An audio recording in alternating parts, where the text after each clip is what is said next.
right now, at this exact moment, American farmers are making a decision that will directly affect the price of your groceries this fall. Millions of acres of corn and wheat across this country are going into the ground with less fertilizer than they need.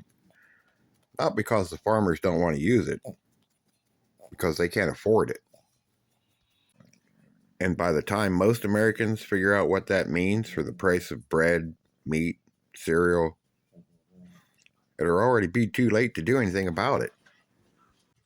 In this video, I'm going to connect the dots that the mainstream media hasn't connected for you. The war in Iran, the Strait of Hormuz, fertilizer, your grocery bill, and the narrow window you have right now to do something about it. So stay with me, because this one is important. Welcome to Ohio Valley Prepping. I'm here every week breaking down exactly how fragile the systems are that feed, fuel, and protect your family, and what you can do about it before things get worse. If that matters to you, hit the subscribe button. We don't do fear for fear's sake here. We do information so that you can take action. Now let's connect these dots.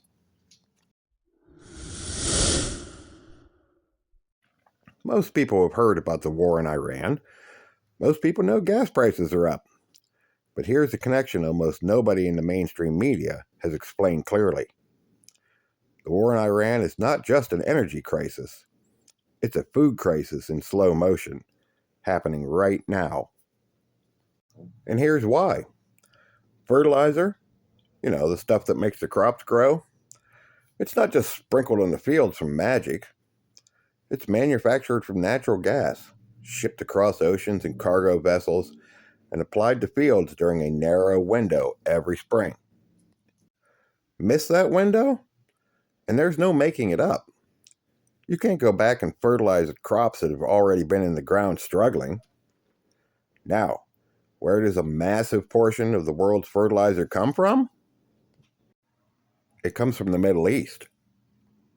According to shipping data, 46% of the world's urea, most widely used nitrogen fertilizer, originates in the Gulf region. And to get from the Gulf region to farmers in the United States, India, Brazil, Africa, it has to pass through the Strait of Hormuz.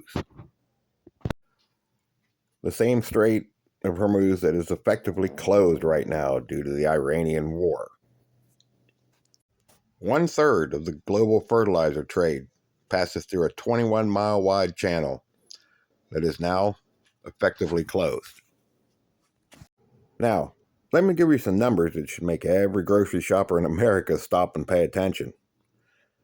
Before the war in Iran began, February 28th of this year, urea fertilizer was trading at roughly $450 to $490 per metric ton. By mid-March, it had surged past $700 per metric ton. That's a 50% price increase in less than 3 weeks. And here's what makes this worse than it sounds. Fertilizer prices were already elevated going into 2026, even before a single shot was fired in Iran. The cost of nitrogen fertilizer already risen 22% from February 2025 to February 2026, according to the Bureau of Labor Statistics. So farmers entered this spring already bleeding. Then the war started. And the price of the one input they absolutely cannot skip, nitrogen, which is required for corn and wheat, full stop, no alternatives, spiked by half again in 3 weeks. One analyst at Rabobank put it plainly. He said, and I'm paraphrasing here, the hopes for meaningful relief on fertilizer affordability are fading. High input prices and poor affordability are expected through most of 2026 and into the third and fourth quarters. The third and fourth quarters. That's this fall and winter of this year, when the grocery bills will reflect what happened to these farmers this spring. And here's where it gets real. The American Farm Bureau the largest agricultural advocacy organization in the country, surveyed over 5,700 farmers in April of this year. What they found should concern every American who eats food. In the southern United States, 78% of farmers surveyed said they can't afford all the fertilizer inputs they need this season.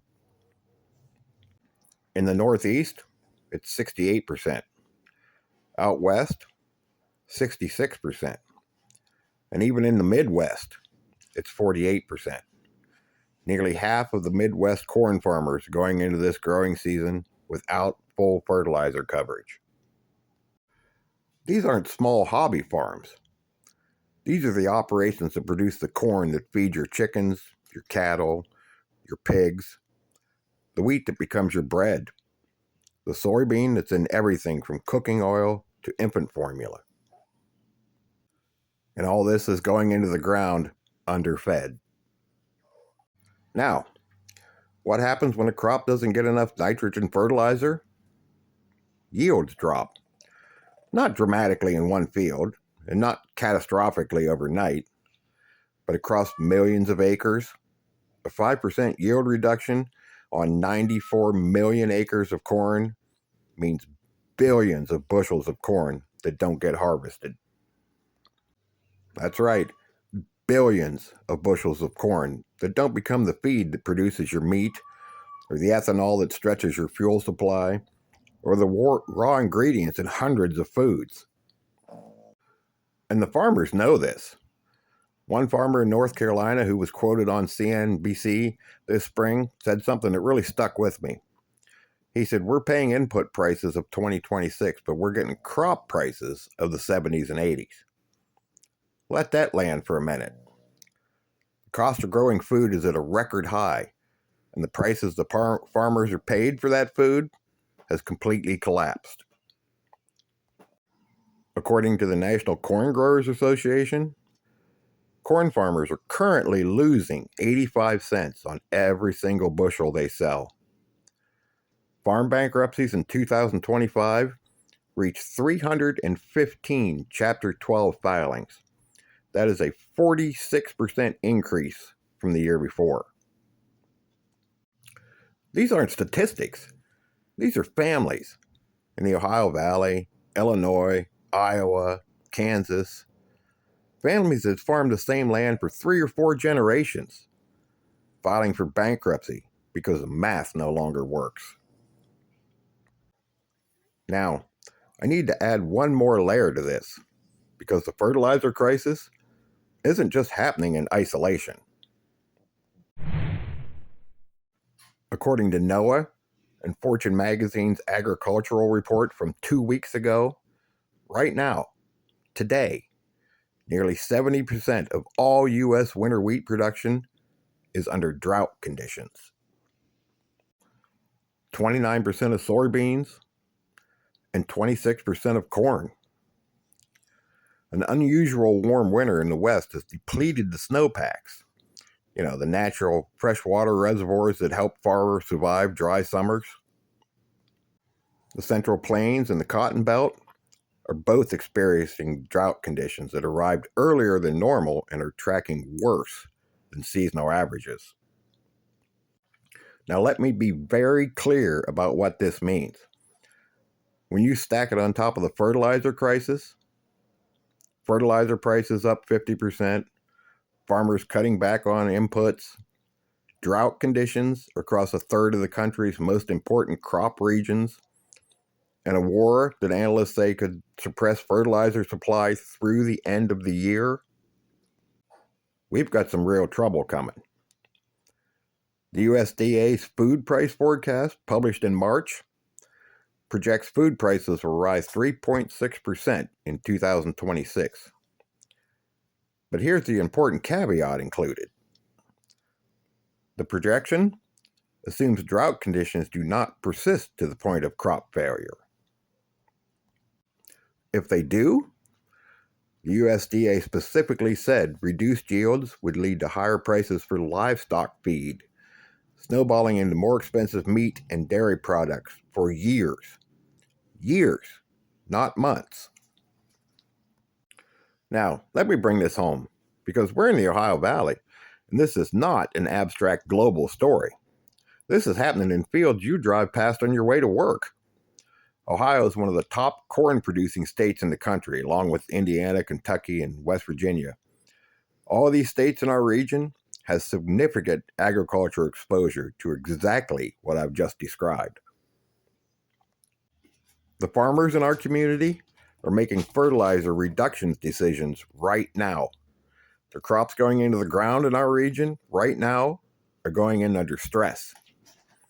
And the grocery stores in our community will reflect this stress. Not immediately, but in roughly 4 to 6 months.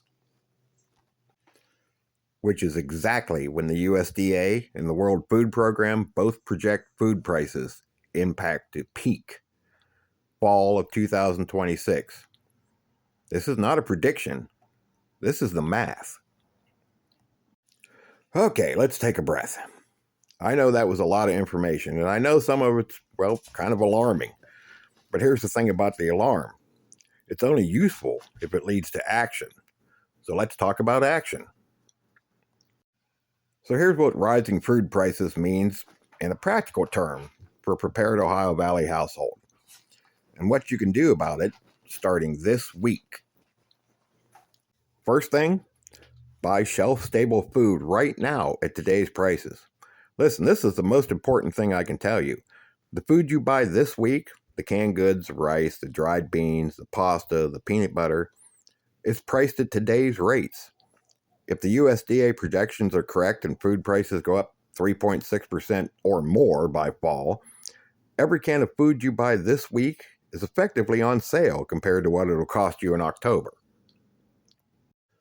Buying extra shelf-stable food right now isn't hoarding. It's shopping intelligently. It's recognizing that the price of corned beef in November will be higher than it is today, and you're acting accordingly. Prioritize proteins and grains. If fertilizer shortages reduce corn and wheat yields, those are the first two categories to see price increases trickle down to the consumers. Corn becomes beef, chicken, pork, eggs, and wheat becomes bread, pasta, cereal, crackers. So stock these two categories first. Canned protein like tuna, chicken, salmon, beans, lentils. Grains like white rice, rolled oats, pasta, flour. These are the categories that will feel the fertilizer shock the hardest and the soonest. Now, don't go out and try to build a year's supply tonight. 2 weeks. That's your first target. Can your household eat for 2 weeks without a grocery run? If yes, then you're already ahead of most people. If no, then that's your goal. 2 weeks of food starting this week. If you've already got 2 weeks of food, then start building on that. Okay, so let me leave you with one final thought. The connection between the war in Iran and the price of bread on your table is not a conspiracy theory. It's not doom content. It's supply chain math. It's simple. Fertilizer made in the Gulf, shipped through the Strait of Hormuz, applied to American fields in the spring, harvested in the fall, processed into food, and delivered to your grocery store. And that chain is broken right now. Not completely, and hopefully not forever, but enough during a spring planting window that can't be repeated to matter. The families who will be least affected by the rising food prices this fall and winter are the ones who are filling their pantries right now, while the food is still available and why the prices are still at today's price. This is all prepping is. Doing today what most people wish they had done tomorrow. Hey, if this video gave you something to think about, hey, please share it with the people in your life who need this information and probably aren't searching for it. Hit the like button. It helps the channel reach people who really need to hear this. And subscribe if you haven't, because this situation is developing and I will keep you updated every week. Hey, don't wait for SHTF because it ain't going to wait for you. This has been Ohio Valley Prepping. We'll see you on the next one.